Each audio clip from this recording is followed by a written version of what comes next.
Howdy, howdy. Today is Friday. These are the days that I come in here and work now on my personal stuff. Today is an emotional day. Like, it almost feels overwhelming. Like panic attacky type of stuff. Not trying to sound like a pussy, but I'm currently digging this out. And we are going to, I'm going to stand right in front of it. Come out and go underneath 2 posts. We used to go underneath the 4 posts, but Dino's in the way now. And it's going in my back room, in my bay. So today is the day. This car will start and run naturally aspirated again. That doesn't mean it's staying naturally aspirated. I am going to put this car together without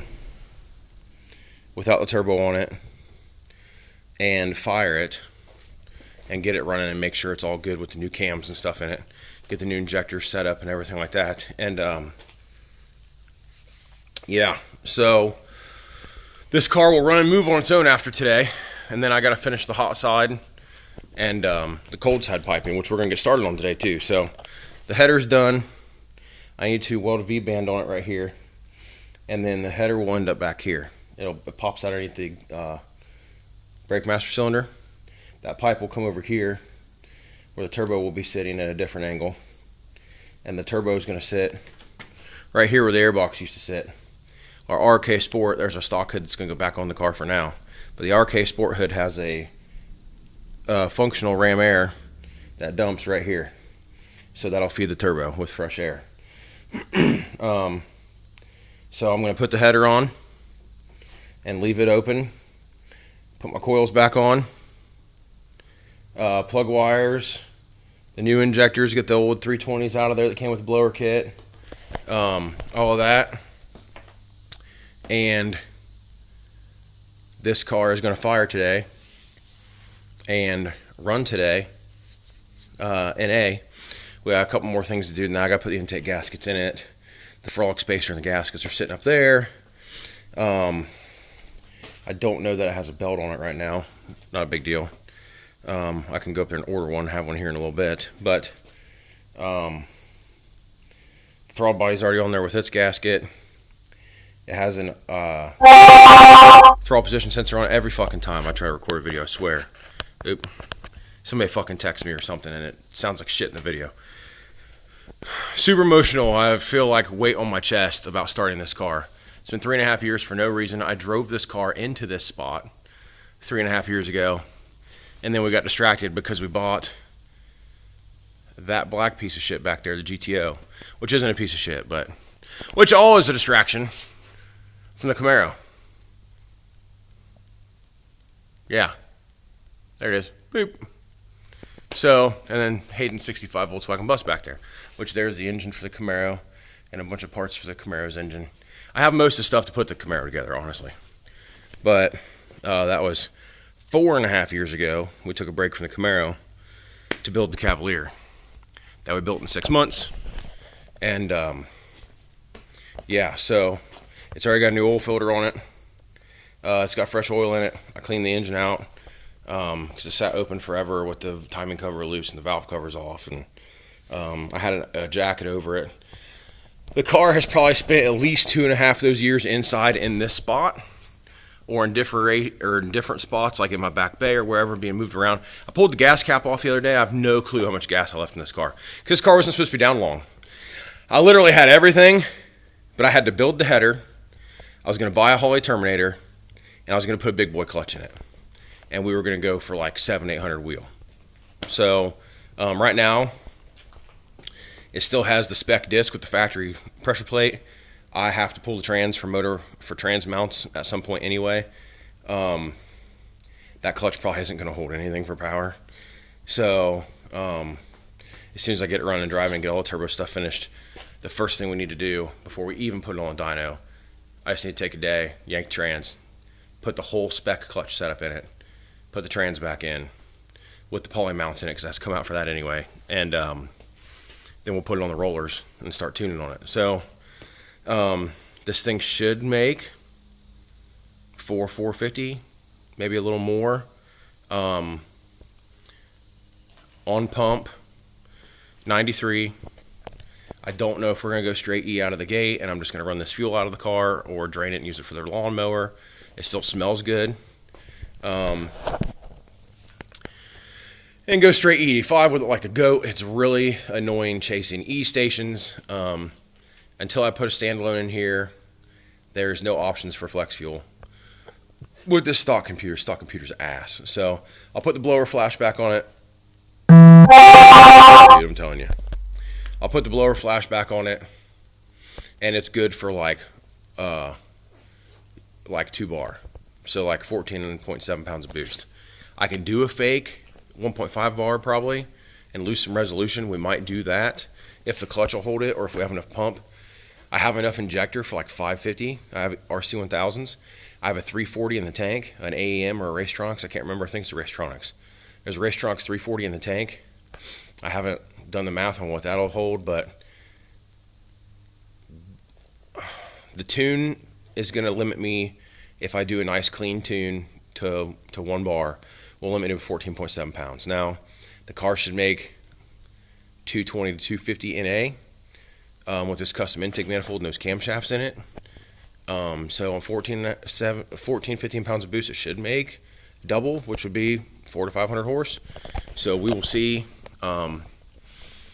if the clutch will hold that and if the fuel pump will keep up. So one of those things is going to be our limiting factor. If it ends up 250 or 300 wheel, that's more power than the car's ever made. It should have made really good power on the blower, but I never finished the tune. I was running out of injector. So with the 320s, so if that tells you anything, we were like 16s and 17s at wide open throttle AFR. So the car just never did what it was supposed to do on the blower because I didn't have enough injector in it. I could literally max the fucking VE table out and it was still not have enough fuel. So it'd still be 15s AFR. So, and it ran real good NA. It ran a 14.5 at 97 miles an hour with traction problems on the street on these 245, 4017 Firestone Indy 500s. So that it's been sitting on for a while. So hopefully they're not flat spotted. It's moved around enough. I wouldn't think so. They do need balance. I never balance them because I don't want to put weights on those wheels. Brand new Move Tiki Tracklight 2.0s. They're bronze, 17x8s or 17x7s or something with those tires on it. This whole car, since I built it, has 1,000 miles on it. So I'll quit dragging this out. I'm going to get this car drug out. I'm going to get it moved back there. We might pop back in for a small update. I might get the GoPro out. We're going to make this a little bit longer format of a video. So if I cry, don't make fun of me. So this is my favorite car. The GTO and the Camaro could fuck off. I don't care. I love this car. So I don't know why. I've always liked these cars. The dashes and stuff remind me of 4th gen LS cars. I just always thought they were a super good looking car. So I've had 5 or 6 of them now. So only 3 of those were Z24s.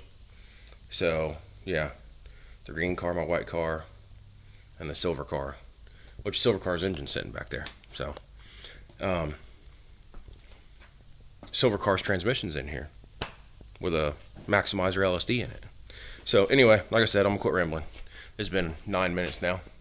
I'm gonna move this car. So I'll be back.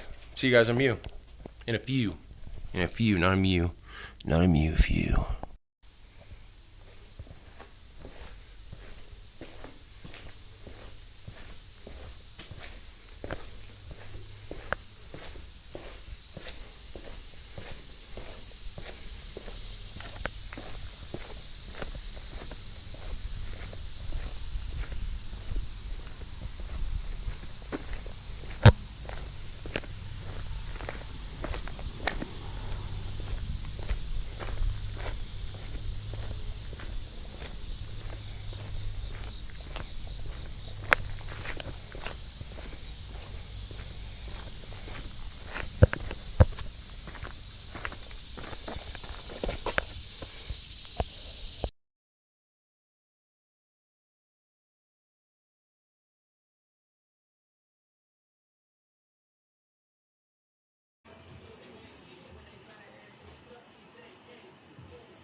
Alright, so I was going to make this one big video, but we're going to do a multi-part. So I discovered a lot of things tonight. So custom fab intake manifold.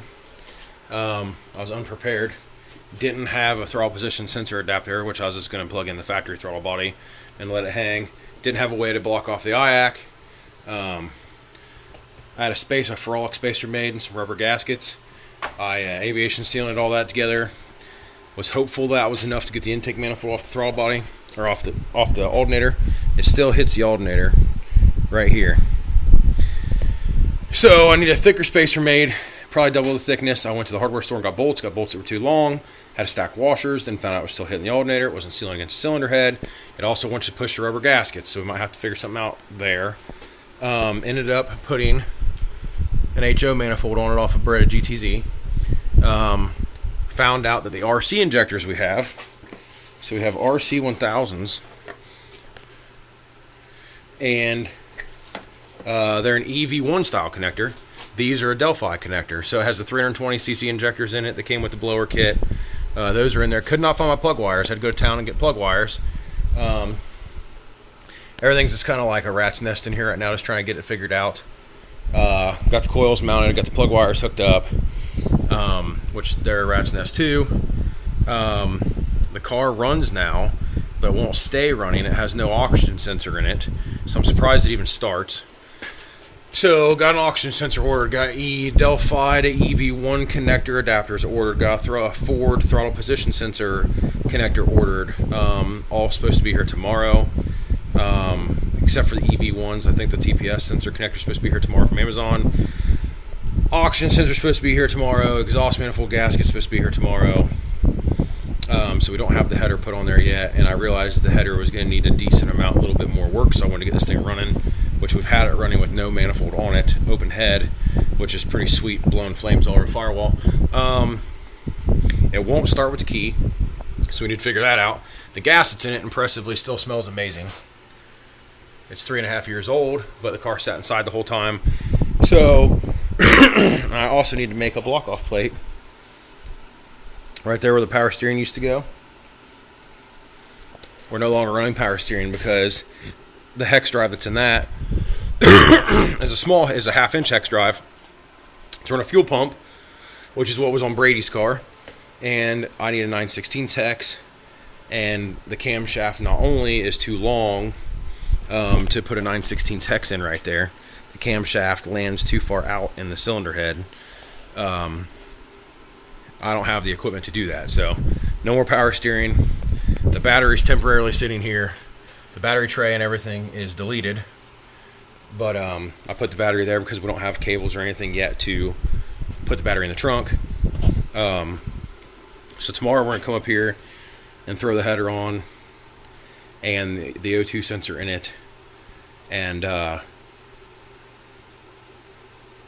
yeah, a couple other little things, and we're gonna get it running. And then I'm gonna bypass the clutch switch, and hopefully that's why it won't start with the key. Everything powers up and looks great. It won't turn over. So I have to jump it with a screwdriver. So the HO manifold has an HO gasket on it right now and 3 bolts holding it because I need bolts to put that manifold on. So I go back to the hardware store and get bolts because the bolts I got were too long. So every time I make a video, somebody calls me. So there's my little concoction there, but they're too long still. They're 55 millimeter. I should get the 50 millimeters. So not only are they too long, but then the shoulder also hits, or it comes really close to hitting. So that's where we're at. Car does run and for a second or two at a time, and then dies. But yeah, it's late and I'm tired and don't know what to say. So that's where we're at. I'm gonna go ahead and edit this and drop it. Wife took a video of it running, so I will clip that in here, and hopefully I got something cooler for you guys next week. So we're gonna get this thing wrapped up hopefully next week and get it on the dyno the week after. I was hoping to have it on the dyno next week, but that's looking a little tight with customer work and stuff we have in here. So yep.